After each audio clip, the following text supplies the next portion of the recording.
আচ্ছা স্টুডেন্ট, ধরো তো ঠিক এই মুহূর্তে আমি যে কথাটা বলছি, যে শব্দটা বলছি, এই যে মাইসেলফ। মাইসেলফ মানে কি জানো? মাইসেলফ মানে কি জানো? নিজেই। মাইসেলফ মানে নিজেই। এটা কিন্তু মনে রাখতে হবে।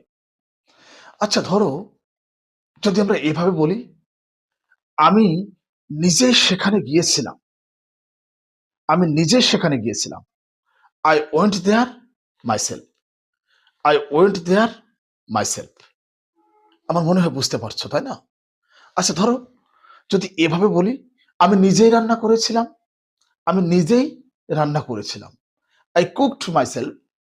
I cooked myself. আমি নিজেই অপেক্ষা করেছিলাম। আমি নিজেই অপেক্ষা করেছিলাম। I waited myself. I waited myself. অর্থাৎ এই মাইসেলফ মানে কি? নিজেই। আমার মনে হয় বুঝতে পেরেছো। এভাবে ইংরেজিটা প্র্যাকটিস করতে হয়। তো নিয়মিত এরকম ভিডিও পেতে অবশ্যই আমার চ্যানেলটি সাবস্ক্রাইব করে আমার সাথেই থাকবে। To learn more, subscribe my YouTube channel and follow my Facebook profile. Allah Hafiz.